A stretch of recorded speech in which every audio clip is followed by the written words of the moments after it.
estimação pra você, boa tarde. Vamos que vamos, né, Tainá? Coisa boa, gente. Hoje no quadro Mundo Pet, toda terça-feira, a gente tem o nosso quadro que fala do mundo dos bichinhos de estimação. A gente vai falar de um assunto que é a raiva canina. A gente não entrou nesse assunto ainda, então a gente vai saber os sinais que indicam que o nosso animalzinho pegou raiva. É uma doença muito complicada, porque na maioria das vezes não tem tratamento. E a gente vai explicar um pouquinho mais da raiva canina. Tá certo. Hoje é dia também do quadro Defesa do Consumidor. Vamos tirar nossas dúvidas referente a serviços de formatura. Empresas prestadoras de serviço, você vai ficar por dentro. E a gente começa com a Selma Light no quadro lá da vez se ela vai contar um babado. Fortíssimo. Selma Light, fortíssimo. Tem a ver com Chuck Norris, hein? Notícias internacionais aqui no programa. É com ela, Selma Light.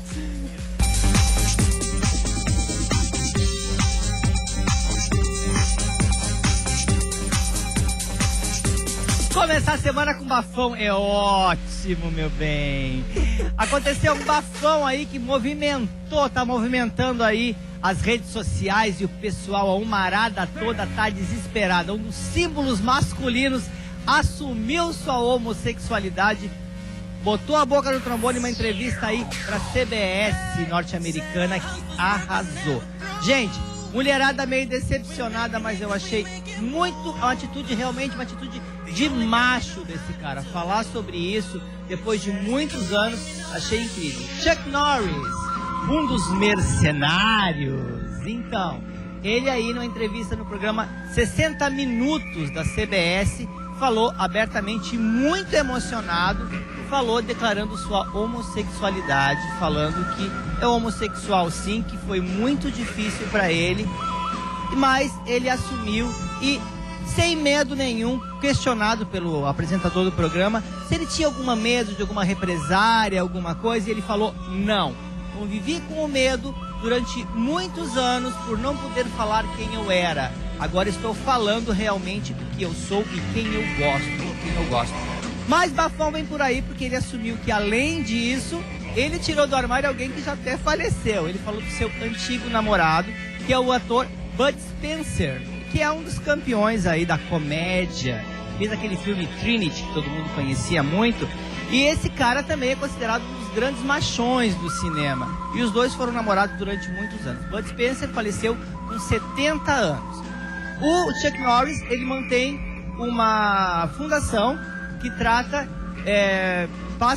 dá aula de artes marciais para homossexuais, e ele fala: o importante é aprender a se defender. As pessoas têm que aprender a se defender. Na medida em que você se defende, ninguém te aponta e ninguém é capaz de fazer mal para você. Na medida que as pessoas se defenderem, tá tudo de boa. Ou seja, uma atitude nobre desse grande artista aí, Chuck Norris, o machão, durante muitos anos, o mercenário aí, que dá esse grande exemplo. Acho que vai acontecer, e com certeza outros machões vão sair dos seus armários trancados aí.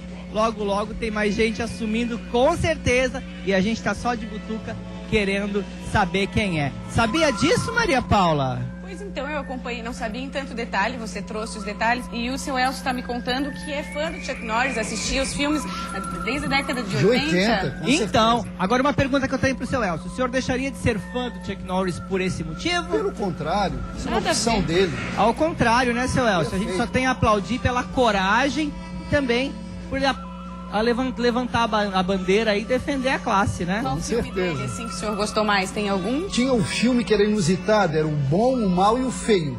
Era o nome do filme. Então ele fazia uma paródia, mas era muito... Porque eles também tem uma parte dele que muita são comédia, são uma comédia. É. E o último ele tá nos Mercenários, inclusive a Maria assistiu os Mercenários. Muito bom. Incrível aí, então, aplauso pro Chuck Norris. Espero que algum brasileiro aí, ó, se mexa, amor, se assume. Arrasa. Beijo. E a Selma doida pra assuntar e contar aqui. Imagina uma novidade dessa. Bom, agora a gente vai para o nosso quadro Defesa do Consumidor. Hoje vamos falar sobre serviços de formaturas, empresas que prestam serviços. E aí a gente começa perguntando as precauções na hora do contrato. É ali que tudo começa. Com certeza, muito importante. Mas antes de chegarmos no assunto, eu tenho que mandar um beijo para uma pessoa, para Ângela de Tijucas. É. A Ângela Tizerini está nos assistindo nesse momento, Maria Paula. Que legal. Ângela, um beijo no seu coração. Continue vendo o nosso programa. Então, um beijo não só para Ângela, mas para todos os moradores de Tijucas, terra linda. Que bom. Eu vou fazer um quadro só de beijos que o senhor manda aqui. Vamos Pois fazer. é. São as pessoas... As fãs? Não, são as pessoas que a gente tem um relacionamento, são pessoas queridas, amigas, né? Que legal, que legal. É. Gente, então vamos lá. Na hora de fazer um contrato com uma prestadora de serviço, o que a gente tem que prestar atenção, seu Elcio? Maria Paula, o assunto é tão sério que em 2012, não sei se você se recorda, na zona leste de São Paulo houve uma situação de um grupo de formandos que quando eles foram fazer o seu evento, toda essa situação acabou numa delegacia de polícia. Lembro. Que dor de cabeça, né? Claro, porque essa... E num momento tão bacana da vida. Perfeito. Nós temos que analisar, sim, o PROCON recomenda isso. Você presta atenção que está em casa, é importante. Veja bem, é criada uma comissão de formatura do grupo de alunos. Esta comissão não tem experiência com esse tipo de assunto, porque ela vai se formar praticamente uma vez só. Então, o que nós recomendamos para evitar essas situações? A pessoa, primeiramente, quando a empresa vira ela, não fique só por isso. Consulte, inclusive pode ser pela internet, a idoneidade através do CNPJ da empresa na Receita Federal. Tá. Para ver se a empresa está operando com aquela atividade e se a atividade primordial dela realmente é promover eventos e festas de formatura. Segundo, pesquise também na própria internet, inclusive nas redes sociais, para ver se tem algum tipo de reclamação contra essa empresa. Conversar com pessoas que já usaram o serviço também, né? Com certeza absoluta. Segundo, também a pessoa pode até, inclusive, em algum evento que já houve dessa empresa, ou se a pessoa não puder ir, mas manda uma pessoa na qual do seu relacionamento, que pode verificar qual é a dinâmica, como é que é todo feito esse tipo de trabalho. O contrato é indispensável, um contrato. Firme o contrato, porque esse contrato chama-se contrato coletivo, ele é com toda a comissão, mas com todos os alunos.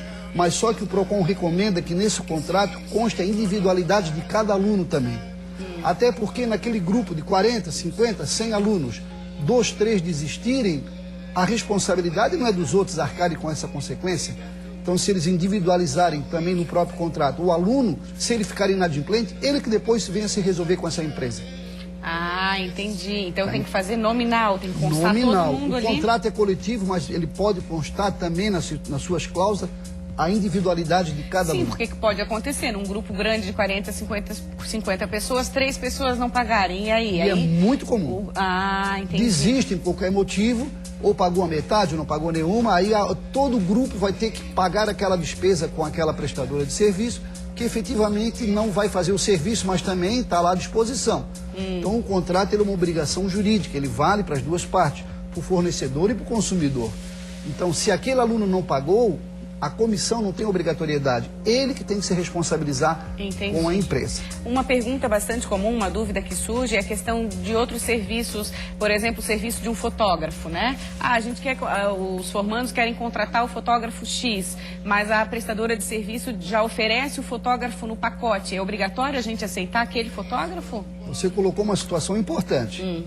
Eles podem oferecer o serviço de formatura, eles não podem das becas, ou a parte do coquetel, e que seja toda a dinâmica. Mas vocês têm que também, obrigatoriamente, contratar o serviço de fotografia. Isso fere o Código do Consumidor como venda casada. Eles podem oferecer, mas não podem forçar. Não podem obrigar. Obrigar. Tá, entendi. Então tem que ser muito bem visto essa situação. Eles podem oferecer esse tipo de serviço, mas não obrigar.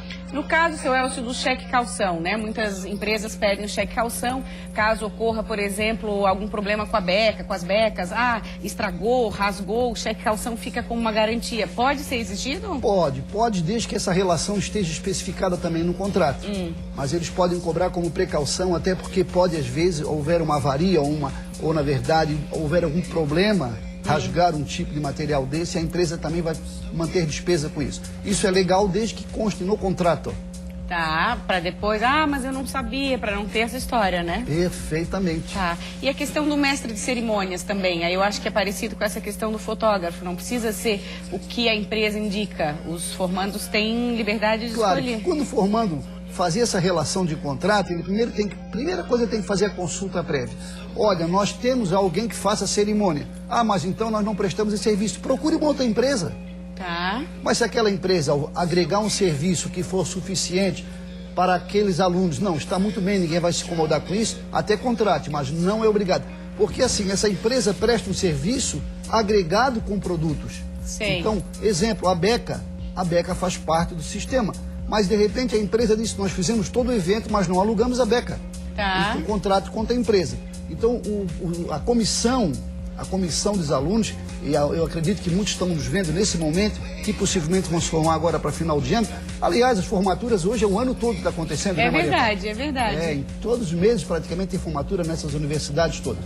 Fique atento, procure a empresa, mas primeiro verifique se ela não está condicionando e forçando a você levar algum produto que você não tem interesse. Se você tiver dúvida, a recomendação final, procure o PROCON de sua cidade. Aliás, é importante procurar o PROCON também antes de fazer o serviço de formatura, para ver se essa empresa já não tem passagem no PROCON de sua cidade. E dúvidas também a gente tira através do e-mail consumidor@bandsc.com.br. Seu Elcio sempre responde com toda a prestatividade. Muito obrigada. Com certeza. Até a próxima. A próxima. Vem aí um quadro que eu sei que o senhor gosta, que é o Mundo Pet. Vamos acompanhar. Opa, com certeza.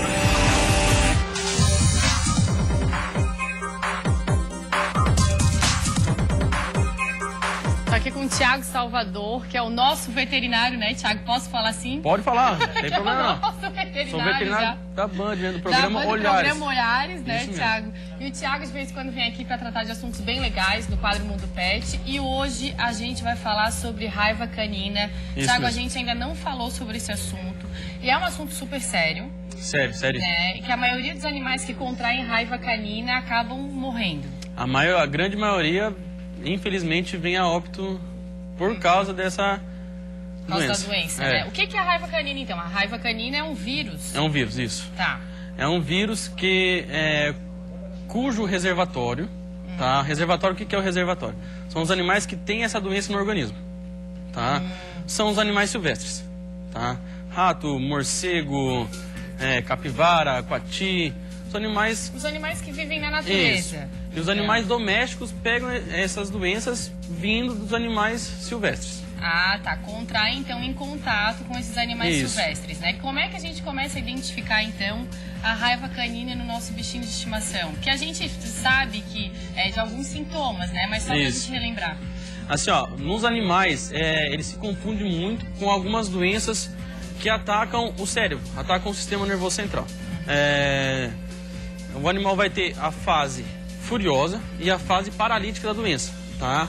Essas duas fases, ela ocorrem num um período mais ou menos de 10 dias, tá? Ele começa, então, com raiva, é isso? Ele começa não começa a salivar salivação, o animal fica com fotofobia, fica com agressividade à luz, ele não gosta da luz, ele começa a ter comportamentos que antes, no ambiente do animalzinho ali, ele não tinha. O animal começa a ter comportamento mais quieto, no canto. E depois, quando ele evolui para a fase paralítica, ele começa a ter tremores de membros, não começa a conseguir se movimentar muitas vezes. O organismo dele não consegue se movimentar. E ele vem a óbito por causa de uma parada respiratória, que é um músculo também, só que daí o músculo paralisa o pulmão ali. Mas então é uma doença que é uma doença muito rápida. Rápida. O animal, em 10 dias, ele já vem a óbito por causa da raiva. Isso mesmo. Então não tem como tratar, gente. Tem como tratar depois que o animal ele já pegou, já contraiu essa doença? Não, Já contraiu não a tem mais raiva? como tratar daí. Em alguns casos, o recomendável é fazer até a eutanásia do animal para nós seres humanos não ter o problema de pegar essa doença também. Tá, a gente já vai entrar nessa Nessa lado parte. do ser humano, que o ser Ok. humano também contrai a raiva em contato com o animal que está com raiva. Isso. Mas antes, a gente consegue fazer a vacinação? Tem a Consegue. vacinação contra a raiva, né? A gente previne a partir de 3 meses de idade, a gente pode começar tanto em gato, cachorro, em bovinos que tem áreas endêmicas, áreas que ocorrem com mais frequência a raiva, também é feita a vacina contra a raiva nos bois, tá? E nos animaizinhos, essa vacinação é feita a partir dos 3 meses. 3 meses, depois repete uma vez por ano. Repete uma vez por ano. Isso Tá, mesmo. e isso já é o suficiente para esse animal não contrair a raiva. Isso já é o Posso suficiente. ficar despreocupada. Já fica tranquilo já. Tá.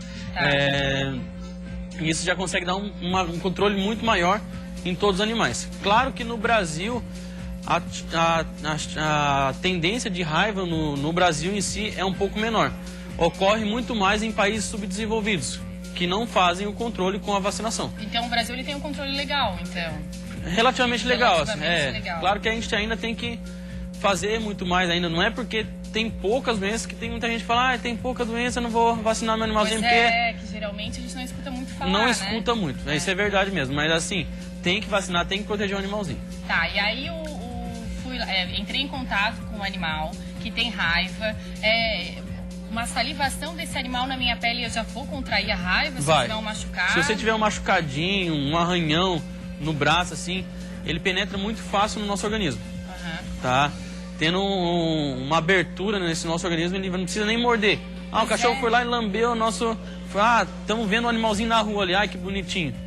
Ele não pode estar apresentando um sinal clínico no momento. E às vezes a gente pode não saber também. A gente pega um animal abandonado para ajudar e pode não saber que ele já está com raiva. Isso mesmo. Né? Então tem que tomar muito cuidado. Tem que tomar um certo cuidado, sim. Quando pegar o animal, deixa, não ele em isolamento, mas num local separado durante uns 10 dias para ver se ele apresenta algum sinal clínico de qualquer doença daí. Tá? Não só raiva, mas para prevenir, falar assim, em vez de cliente começar, claro, se quiser fazer um carinho com mais cuidado, pode fazer. Só que assim, tem que cuidar, tem que tomar cuidado. Nos animais tem a prevenção com a vacinação. Isso. E o humano que contraiu a raiva, como é que faz? Tem tratamento. Qual é o tratamento? Já o tratamento em ser humano a gente não consegue entrar muito. Já tô chegando aqui. Mas, Mas assim, é um tratamento que vai no posto de saúde, a pessoa vai ter o tratamento contra a raiva. Eu fui atacado na rua por um cachorro lá. O ideal é observar esse animal durante 10 dias, tá? Ver se apresentou um sinal clínico. Se tiver apresentado, vai no posto de saúde, Mas é que o tratamento em ser humano é tranquilo, né? A gente consegue tratar, um tratamento que tem em posto de saúde. Se não me engano, é longo o tratamento, mas... Mas que perigo, né? É perigoso. Perigo ainda, né?